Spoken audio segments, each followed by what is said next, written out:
Pandemic Covid के दौरान अक्सर आपने हमारी बातें सुनी होंगी कि बहुत सारे लोगों ने कि हम इस त्रासदी से गुजर रहे हैं, इतने % लोग फीस नहीं दे रहे, हम टीचर सैलरी नहीं दे पा रहे, हमसे प्रॉपर्टी टैक्स नहीं दिए जा रहे थे, हमें दूसरी प्रॉब्लम आ रही है कि बसों की हम EMI कैसे दें। ऐसे बिंदुओं पे हमने बहुत सारी चर्चाएं की। आज एक हटके चर्चा जिसपे नीसा जिसके लिए जाना जाता है कि हम अक्सर कहते हैं कि नीसा चाइल्ड सेंटर्ड बात करता है, नीसा एजुकेशन की बात करता है, नीसा शिक्षक के सुरक्षा और सम्मान की बात करता है। तो हम सबसे पहले पहलू को, जिस पहलू की हम सबसे ज्यादा बात करते हैं, जिसके इर्द गिर्द हम वकालत करते हैं कि केंद्रीय शिक्षा नीति होनी चाहिए, वो है बच्चे की एजुकेशन।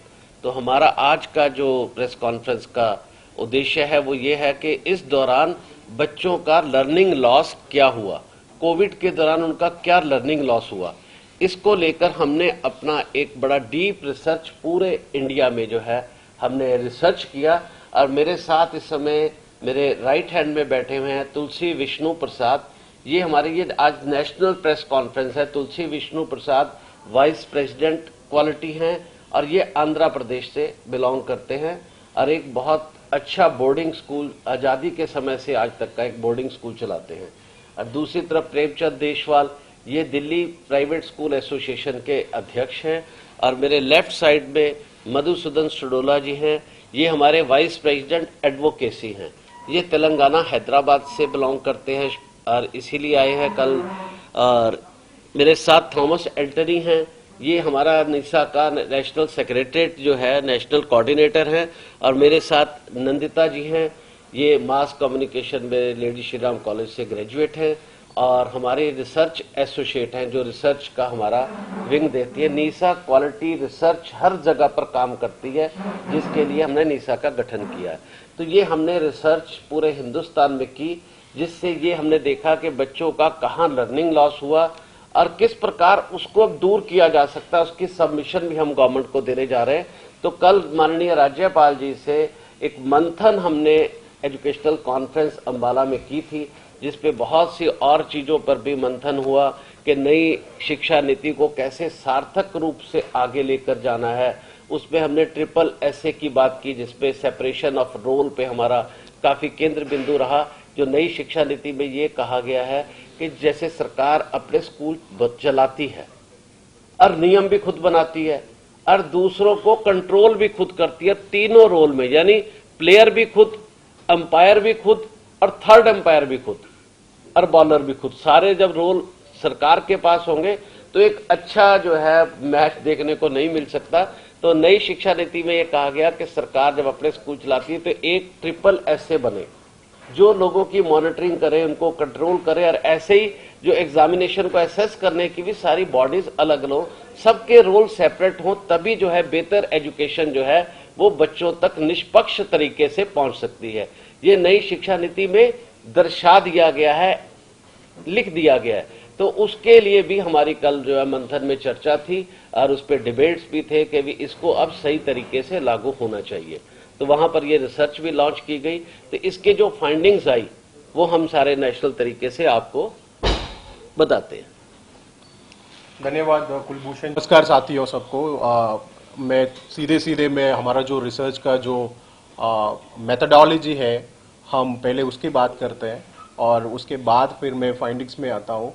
तो पहले नंदिता को बोलना पड़ेगा मेथडोलॉजी के बारे में, फिर सबको सीट चाहिए। मैं रिसर्च एसोसिएट के तौर पे काम करती हूँ और ये जो रिसर्च है हमारे लिए काफ़ी इंपॉर्टेंट रहा है, क्योंकि इससे हम लोग कैलकुलेट कर पाए थे कि कितना लर्निंग लॉस हो गया है 3rd क्लास, 5th क्लास और 8th क्लास के स्टूडेंट्स के साथ।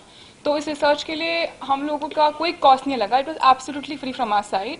हम लोगों की नीसा स्कूल्स की तरफ से हमें वॉलंटियर्स मिल गए थे, हमारे टीचर्स तो काफ़ी ट्रेंड थे इस प्रोसेस को करने के लिए। तो हम लोग ने ये रिसर्च जो है ये काफ़ी क्वांटिटेटिव भी रहा है, क्वालिटेटिव भी रहा है। और इसके लिए हम लोगों ने एक टेस्ट बनाया था सारे बच्चों के लिए, जो उनका English ability, mother tongue ability और मैथमेटिक्स एबिलिटी टेस्ट करेगा। उसके बाद ये टेस्ट कराने के बाद उनके लिए एक कॉमन क्वेश्चनर फॉर्म था जो ऑनलाइन था, क्योंकि उस समय कोविड था तो हम लोग जाके नहीं कर सकते थे, तो ऑनलाइन ही भरते थे वो लोग बच्चे और हमारे पास डेटा आ जाता था। और हमने इस रिसर्च के लिए हमने सोचा कि अगर डेटा हमें काफ़ी ऑथेंटिक मिले, रिलायबल मिले, एक्यूरेट मिले, इस वजह से हम लोगों ने सारे रीजन्स में जाके कवर किया था, north, east, west, south, north east. तो इस वजह से हमें काफ़ी स्कूल्स मिल गए थे और वहाँ पे हमें जो डेटा आया था उसके की फाइंडिंग्स के बारे में हम बात करेंगे। देखिए, इस पे सबसे बड़ी चीज क्या है कि कभी बजट स्कूल्स या प्राइवेट स्कूल्स पे कोई रिसर्च नहीं करता था। तो बजट प्राइवेट स्कूलों के सेक्टर नीसा ने खुद रिसर्च किया। रिसर्च तो हम पे ही होती थी ना, तो हमने एक ऐसा सिस्टम बनाया और free of cost national level पे एक रिसर्च डॉक्यूमेंट तैयार करके हमने सरकार आपने बुला के हमने रिसर्च किया, उसका रिजल्ट क्या आया ये तो हाँ बताइए। वो अभी वही मैं बता रहा हूँ सर। सो मैं सीधे सीधे उस फाइंडिंग्स पे आता हूँ। तो हमने इस पूरे रिसर्च में हमने 3 महत्वपूर्ण बिंदु को ध्यान रखा था, जैसा rural schools, semi urban schools और अर्बन स्कूल्स और इंटरनेशनल स्कूल्स भी इस सैंपल्स के पार्ट रहे। और एक बहुत बड़ा जो फाइंडिंग्स था वो यही था, रूरल एरियाज में अभी भी लगभग जो हमारा सैंपल्स का जो रूरल सैंपल है उसमें 12% बच्चों को ऑनलाइन क्लासेस अटेंड करने में दिक्कतें हुई थी। वो कहीं कारण थे, उसमें इंटरनेट कनेक्शंस ठीक नहीं थे और उसके वजह से वो ऑनलाइन क्लासेस को अटेंड नहीं कर पाया। सो कहीं ना कहीं रूरल डिविडेंड, जो डिजिटल डिविडेंड की बात करते हैं, वो रूरल एरियाज में बहुत ज्यादा पाया गया है इस रिसर्च से। और दूसरे हमने ये देखा है जो मदर टंग है, क्योंकि इसमें हमने रीडिंग स्किल्स को चेक किया था। बच्चे क्योंकि पिछले कम से कम 1 साल से अधिक अभी वो स्कूल नहीं आ रहे थे, वो सारे ऑनलाइन क्लासेस में पढ़ाई कर रहे थे। हमने ये पाया गया है इस रिसर्च में, उनका जो रीडिंग एबिलिटी था वो बहुत कम हो गया है। लगभग जो 85% बच्चों ने बोला है उनका जो रीडिंग स्किल्स है वो कम हुआ है। और दूसरे बहुत बड़ा फाइंडिंग ये है, जो मैथमेटिक्स सब्जेक्ट है उसमें मैं आपको ये भी बताता हूँ। फॉर एग्जांपल हमने इसको कैसा किया, अगर 5वीं का बच्चा जो है उसको हमने 4थी क्लास का उसको जो क्वेश्चंस था, उसको जो डॉक्यूमेंट था वो हमने उसको दिया है।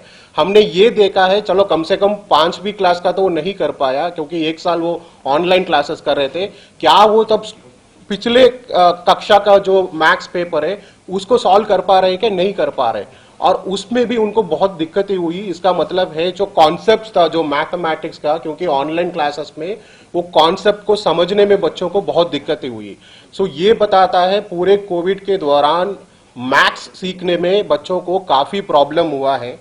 और उसके बाद अगर हम अर्बन जोन की बात करें, अर्बन जोन में भी 34%, एक तो रूरल का था, और अर्बन स्कूल्स की बात करें, बच्चों की बात करें, उनको भी कम से कम 34% के बच्चों को भी सेम मैथ्स सीखने में बहुत बड़ा प्रॉब्लम रहा है।